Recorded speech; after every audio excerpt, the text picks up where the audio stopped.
जय जौहर, मैं हूं तपेश और यहाँ पर रामकुंड बस्ती में हूं। एक बार पहली बार पढ़ा लिखा एक प्रबुद्ध जो वर्ग होता है, सीए है, चार्टर्ड अकाउंटेंट है और बड़े अच्छे मतलब संभ्रांत वर्ग से जो लोग आते हैं वो पहली बार गंदी बस्तियों में जाकर, जो झुकी झोपड़ी जो बस्ती कहा जाता है, लेकिन मैं यहाँ देख रहा हूँ कि बड़ा विकास कार्य हुआ है। यहाँ पे सड़कें बन गई हैं, नाली बन गई है। तो ऐसे विकास पुरुष के लिए भारतीय जनता पार्टी की जो प्रत्याशी है, चौथी बार चुनाव लड़ रहे हैं, राजेश मुड़त, उनके लिए चुनाव समर्थन में निकले। क्या कहेंगे? आपका क्या नाम है? आपका सीए विकास गुलछा। क्या कहेंगे सीए आप विकास गुलछा जी? सर, ये जिस तरीके से रायपुर का विकास और प्रदेश का विकास हुआ है और मंत्री जी जो ऊर्जा से अपना काम कर रहे हैं, उसे समझ में आ रहा है कि आज रायपुर अपने विश्व में अपनी जगह बना रहा है।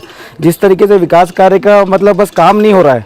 जैसे अभी फ्लाईओवर बना तो कुछ हमारे जो बाहर से रिश्तेदार आते हैं वो बोलते हैं कि सिंगापुर में ऐसे फ्लाईओवर बने हैं। मतलब जो काम हो रहा है वो भी एक विश्व स्तरीय का हो रहा है। लाइब्रेरी बनी है और ये क्या कहते हैं ऑडिटोरियम बना है, जो अपने अपने एक पहचान बना के रखा है। ऐसा हुआ है कि राजेश मुड़त जी के समर्थन में आप सब लोग निकले हैं, तो कैसा लगता है कि देखिए संभ्रांत वर्ग को ये माना जाता है कि ना तो वोट देता है, ना वोट तक नहीं देता है, पहला ये धारणा है। तो क्या कहेंगे आप? व्यापारिक वर्ग अल्टीमेटली चार्टर्ड अकाउंटेंट से डिपेंड होता है और हम देख रहे हैं कि व्यापारी जो अपना काम इस तरीके से बढ़ रहा है उनका मतलब ये सरकार जो है वो व्यापारियों को साथ में हो रही है। तो हमको भी लगता है कि हम अपने व्यापारियों के लिए जो उनको विकास हो रहा है उनको हम सहयोग करने के लिए ऐसी सरकार को चुने जो व्यापारियों के साथ है। क्या कहेंगे हर साहब? जी बिल्कुल, पहला तो एक ही मुद्दा है कि सिर्फ डेवलपमेंट। जहाँ देखो रायपुर पश्चिम में या रायपुर में सिर्फ डेवलपमेंट दिखता है, वो भी world class development. Oxyzone library देख लीजिए आप, नालंदा यूनिवर्सिटी देख लीजिए, सब वर्ल्ड क्लास डेवलपमेंट। रोड देख लीजिए पूरे छत्तीसगढ़ में। तो ऐसा लगता है कि जब इतना डेवलपमेंट और अच्छा काम हो रहा है तो फिर क्यों ना आगे बढ़ के फिर सपोर्ट किया जाए। क्या कहेंगे आप? क्या नाम है आपका? सौरभ अग्रवाल, सीए सौरभ अग्रवाल। सौरभ अग्रवाल जी, क्या कहेंगे? बीजेपी की सरकार ने जो डेवलपमेंट का काम किया है वो हर कोई मानता है, उसको कोई नकार नहीं सकता। और जहाँ भी हम देखते हैं, रायपुर में ही नहीं पूरे छत्तीसगढ़ में हर तरफ दिखता है, रोड हो चाहे स्कूल हो चाहे हर चीज़। तो हमको भी चाहिए कि हम भी आगे बढ़ के जाएँ, अपना टाइम निकालें, वोट दें और उस सरकार को बढ़ावा दें, प्रोत्साहन दें, अधिक से अधिक सपोर्ट करें। तो क्या कहेंगे आप? क्या कहना चाहते हैं?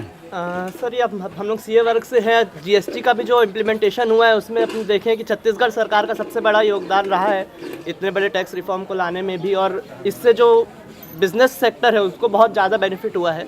मतलब ट्रांसपेरेंसी आएगी लोगों के बीच में, व्यापार में, और बहुत सारे टैक्स को क्लब करके एक कर दिया करके। तो आप में से कुछ और कोई कहना चाहता है क्या? बोलिए, क्या नाम है आपका? सुमित सिंघानिया। सुमित जी, क्या कहेंगे आप? एक होता है विकास होना और एक होता है विकास तेजी से होना।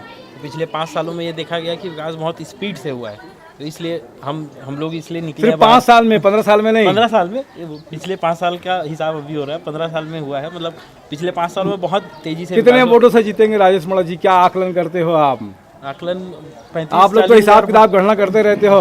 अब इस चीज़ का एस्टिमेशन करना मुश्किल है, लेकिन जीतेंगे जरूर। लगभग 40,000 वोट। 40,000 वोट। बहुत बहुत धन्यवाद आप सबका। जय जौहर, जय छत्तीसगढ़।